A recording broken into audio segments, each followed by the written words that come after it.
ಉದ್ಯೋಗ ನೀಡುವ ನೆಪದಲ್ಲಿ ನಿರುದ್ಯೋಗಿ ಮಹಿಳೆಯರನ್ನ ದಂಧೆಗೆ ಇಳಿಸುತ್ತಿದ್ದ ಜಾಲವನ್ನು ರಾಯಚೂರು ಜಿಲ್ಲೆಯ ಮಾನ್ವಿ ತಾಲೂಕಿನ ಪೊಲೀಸರು ಭೇದಿಸಿದ್ದಾರೆ. ಹಿರೇಕೊಟ್ನಿಕಲ್ ಗ್ರಾಮದ ಸುತ್ತಮುತ್ತಲಿನ ಜಮೀನುಗಳಲ್ಲಿ ನಡೆಯುತ್ತಿದ್ದ ವೇಶ್ಯಾವಾಟಿಕೆ ದಂಧೆಯ ಮೇಲೆ ಖಚಿತ ಮಾಹಿತಿ ಮೇರೆಗೆ ದಾಳಿ ನಡೆಸಿದ ಪೊಲೀಸರು ಕಿಂಗ್ಪಿನ್ ತಾಯಪ್ಪ ಸೇರಿದಂತೆ ಒಟ್ಟು 11 ಜನರನ್ನು ಬಂಧಿಸುವಲ್ಲಿ ಯಶಸ್ವಿಯಾಗಿದ್ದಾರೆ. ಮಾನ್ವಿ ಪಟ್ಟಣದ ಇಂದಿರಾನಗರದ ನಿವಾಸಿಯಾದ ತಾಯಪ್ಪ ಈ ದಂಧೆಯ ಮಾಸ್ಟರ್ ಮೈಂಡ್ ಆಗಿದ್ದು, ಆಂಧ್ರಪ್ರದೇಶದ, ತೆಲಂಗಾಣ, ಬೆಳಗಾವಿ ಹಾಗೂ ಮಹಾರಾಷ್ಟ್ರದ ನಿರುದ್ಯೋಗಿ ಮಹಿಳೆಯರನ್ನ ಗುರಿಯಾಗಿಸಿಕೊಂಡಿದ್ದ. ಅವರಿಗೆ ಉತ್ತಮ ಕೆಲಸ ಕೊಡಿಸುವುದಾಗಿ ನಂಬಿಸಿ ಕರೆತಂದು ನಂತರ ಬಲವಂತವಾಗಿ ದಂಧೆಗೆ ತಳ್ಳುತ್ತಿದ್ದ ಎನ್ನಲಾಗಿದೆ. ಹಿರೇಕೊಟ್ನೆಕಲ್ ಗ್ರಾಮದ ಹೊರವಲಯದ ಜಮೀನುಗಳನ್ನು ಈ ಅಕ್ರಮ ಚಟುವಟಿಕೆಗಳಿಗೆ ಅಡ್ಡೆಯನ್ನಾಗಿ ಮಾಡಿಕೊಳ್ಳಲಾಗಿತ್ತು ಎಂದು ತಿಳಿದು ಬಂದಿದೆ. ಉದ್ಯೋಗ ನೀಡುವ ನೆಪದಲ್ಲಿ ನಿರುದ್ಯೋಗಿ ಮಹಿಳೆಯರನ್ನ ದಂಧೆಗೆ ಇಳಿಸುತ್ತಿದ್ದ ಜಾಲವನ್ನು ರಾಯಚೂರು ಜಿಲ್ಲೆಯ ಮಾನ್ವಿ ತಾಲೂಕಿನ ಪೊಲೀಸರು ಭೇದಿಸಿದ್ದಾರೆ. ಹಿರೇಕೊಟ್ನಿಕಲ್ ಗ್ರಾಮದ ಸುತ್ತಮುತ್ತಲಿನ ಜಮೀನುಗಳಲ್ಲಿ ನಡೆಯುತ್ತಿದ್ದ ವೇಶ್ಯಾವಾಟಿಕೆ ದಂಧೆಯ ಮೇಲೆ ಖಚಿತ ಮಾಹಿತಿ ಮೇರೆಗೆ ದಾಳಿ ನಡೆಸಿದ ಪೊಲೀಸರು ಕಿಂಗ್ಪಿನ್ ತಾಯಪ್ಪ ಸೇರಿದಂತೆ ಒಟ್ಟು 11 ಜನರನ್ನು ಬಂಧಿಸುವಲ್ಲಿ ಯಶಸ್ವಿಯಾಗಿದ್ದಾರೆ. ಮಾನ್ವಿ ಪಟ್ಟಣದ ಇಂದಿರಾನಗರದ ನಿವಾಸಿಯಾದ ತಾಯಪ್ಪ ಈ ದಂಧೆಯ ಮಾಸ್ಟರ್ ಮೈಂಡ್ ಆಗಿದ್ದು, ಆಂಧ್ರಪ್ರದೇಶದ, ತೆಲಂಗಾಣ, ಬೆಳಗಾವಿ ಹಾಗೂ ಮಹಾರಾಷ್ಟ್ರದ ನಿರುದ್ಯೋಗಿ ಮಹಿಳೆಯರನ್ನ ಗುರಿಯಾಗಿಸಿಕೊಂಡಿದ್ದ. ಅವರಿಗೆ ಉತ್ತಮ ಕೆಲಸ ಕೊಡಿಸುವುದಾಗಿ ನಂಬಿಸಿ ಕರೆತಂದು ನಂತರ ಬಲವಂತವಾಗಿ ದಂಧೆಗೆ ತಳ್ಳುತ್ತಿದ್ದ ಎನ್ನಲಾಗಿದೆ.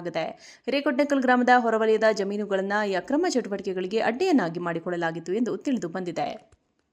ಉದ್ಯೋಗ ನೀಡುವ ನೆಪದಲ್ಲಿ ನಿರುದ್ಯೋಗಿ ಮಹಿಳೆಯರನ್ನ ದಂಧೆಗೆ ಇಳಿಸುತ್ತಿದ್ದ ಜಾಲವನ್ನು ರಾಯಚೂರು ಜಿಲ್ಲೆಯ ಮಾನ್ವಿ ತಾಲೂಕಿನ ಪೊಲೀಸರು ಭೇದಿಸಿದ್ದಾರೆ. ಹಿರೇಕೊಟ್ನಿಕಲ್ ಗ್ರಾಮದ ಸುತ್ತಮುತ್ತಲಿನ ಜಮೀನುಗಳಲ್ಲಿ ನಡೆಯುತ್ತಿದ್ದ ವೇಶ್ಯಾವಾಟಿಕೆ ದಂಧೆಯ ಮೇಲೆ ಖಚಿತ ಮಾಹಿತಿ ಮೇರೆಗೆ ದಾಳಿ ನಡೆಸಿದ ಪೊಲೀಸರು ಕಿಂಗ್ಪಿನ್ ತಾಯಪ್ಪ ಸೇರಿದಂತೆ ಒಟ್ಟು 11 ಜನರನ್ನು ಬಂಧಿಸುವಲ್ಲಿ ಯಶಸ್ವಿಯಾಗಿದ್ದಾರೆ. ಮಾನ್ವಿ ಪಟ್ಟಣದ ಇಂದಿರಾನಗರದ ನಿವಾಸಿಯಾದ ತಾಯಪ್ಪ ಈ ದಂಧೆಯ ಮಾಸ್ಟರ್ ಮೈಂಡ್ ಆಗಿದ್ದು, ಆಂಧ್ರಪ್ರದೇಶದ, ತೆಲಂಗಾಣ, ಬೆಳಗಾವಿ ಹಾಗೂ ಮಹಾರಾಷ್ಟ್ರದ ನಿರುದ್ಯೋಗಿ ಮಹಿಳೆಯರನ್ನ ಗುರಿಯಾಗಿಸಿಕೊಂಡಿದ್ದ. ಅವರಿಗೆ ಉತ್ತಮ ಕೆಲಸ ಕೊಡಿಸುವುದಾಗಿ ನಂಬಿಸಿ ಕರೆತಂದು ನಂತರ ಬಲವಂತವಾಗಿ ದಂಧೆಗೆ ತಳ್ಳುತ್ತಿದ್ದ ಎನ್ನಲಾಗಿದೆ. ಹಿರೇಕೊಟ್ನೆಕಲ್ ಗ್ರಾಮದ ಹೊರವಲಯದ ಜಮೀನುಗಳನ್ನು ಈ ಅಕ್ರಮ ಚಟುವಟಿಕೆಗಳಿಗೆ ಅಡ್ಡೆಯನ್ನಾಗಿ ಮಾಡಿಕೊಳ್ಳಲಾಗಿತ್ತು ಎಂದು ತಿಳಿದು ಬಂದಿದೆ. ಉದ್ಯೋಗ ನೀಡುವ ನೆಪದಲ್ಲಿ ನಿರುದ್ಯೋಗಿ ಮಹಿಳೆಯರನ್ನ ದಂಧೆಗೆ ಇಳಿಸುತ್ತಿದ್ದ ಜಾಲವನ್ನು ರಾಯಚೂರು ಜಿಲ್ಲೆಯ ಮಾನ್ವಿ ತಾಲೂಕಿನ ಪೊಲೀಸರು ಭೇದಿಸಿದ್ದಾರೆ. ಹಿರೇಕೊಟ್ನಿಕಲ್ ಗ್ರಾಮದ ಸುತ್ತಮುತ್ತಲಿನ ಜಮೀನುಗಳಲ್ಲಿ ನಡೆಯುತ್ತಿದ್ದ ವೇಶ್ಯಾವಾಟಿಕೆ ದಂಧೆಯ ಮೇಲೆ ಖಚಿತ ಮಾಹಿತಿ ಮೇರೆಗೆ ದಾಳಿ ನಡೆಸಿದ ಪೊಲೀಸರು ಕಿಂಗ್ಪಿನ್ ತಾಯಪ್ಪ ಸೇರಿದಂತೆ ಒಟ್ಟು 11 ಜನರನ್ನು ಬಂಧಿಸುವಲ್ಲಿ ಯಶಸ್ವಿಯಾಗಿದ್ದಾರೆ.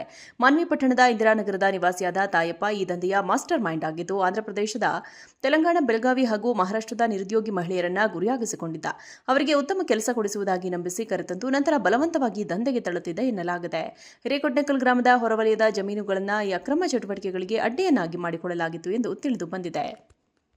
ಉದ್ಯೋಗ ನೀಡುವ ನೆಪದಲ್ಲಿ ನಿರುದ್ಯೋಗಿ ಮಹಿಳೆಯರನ್ನ ದಂಧೆಗೆ ಇಳಿಸುತ್ತಿದ್ದ ಜಾಲವನ್ನು ರಾಯಚೂರು ಜಿಲ್ಲೆಯ ಮಾನ್ವಿ ತಾಲೂಕಿನ ಪೊಲೀಸರು ಭೇದಿಸಿದ್ದಾರೆ.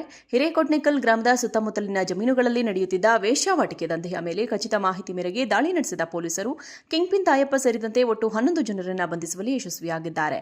ಮಾನ್ವಿ ಪಟ್ಟಣದ ಇಂದಿರಾನಗರದ ನಿವಾಸಿಯಾದ ತಾಯಪ್ಪ ಈ ದಂಧೆಯ ಮಾಸ್ಟರ್ ಮೈಂಡ್ ಆಗಿದ್ದು, ಆಂಧ್ರಪ್ರದೇಶದ, ತೆಲಂಗಾಣ, ಬೆಳಗಾವಿ ಹಾಗೂ ಮಹಾರಾಷ್ಟ್ರದ ನಿರುದ್ಯೋಗಿ ಮಹಿಳೆಯರನ್ನ ಗುರಿಯಾಗಿಸಿಕೊಂಡಿದ್ದ.